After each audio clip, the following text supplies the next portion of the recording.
What is up, YouTube? Today I'm going to show you how to change the oil on this 2020 Honda Recon 250. This will be the same on all Recons. They're pretty much the same engine across the years. And if you came here looking for me to tell you where you're going to find the oil filter, it doesn't have one. There's no oil filter. Drain bolt is right there in that circle. See?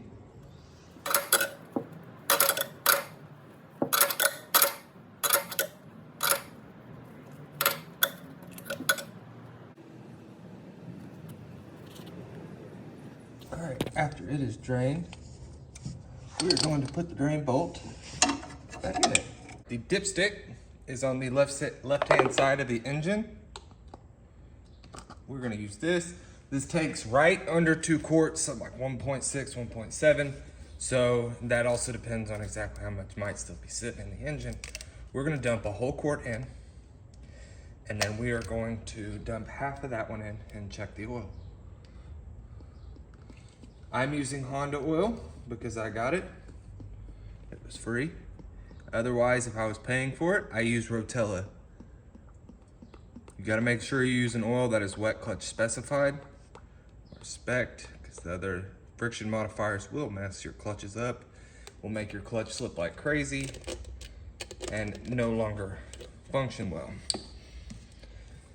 If your machine is shifting really poorly, really hard to shift, this will help. Sometimes an oil change is all it needs to shift right.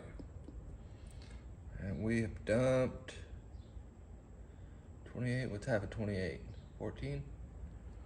One more.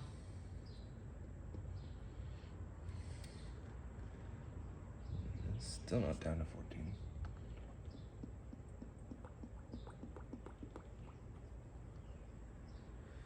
All right, there's 8 ounces left in here.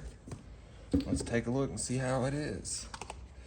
Are we sitting pretty? So, when you check the oil on your Honda, you do not thread it in. You stick it in like that, and then look at it. And it looks like we're good to go. Just slightly over what it should be at. And we shouldn't have any problem there. Now my wife's crunchy shifts on her Honda should be gone. Hopefully we don't have to adjust the clutch today. Thanks for watching. Like, subscribe for more tips and tricks, some technical stuff, parts reviews, and some build videos that we're posting on machines that we're building in the shop. Lots of good stuff coming.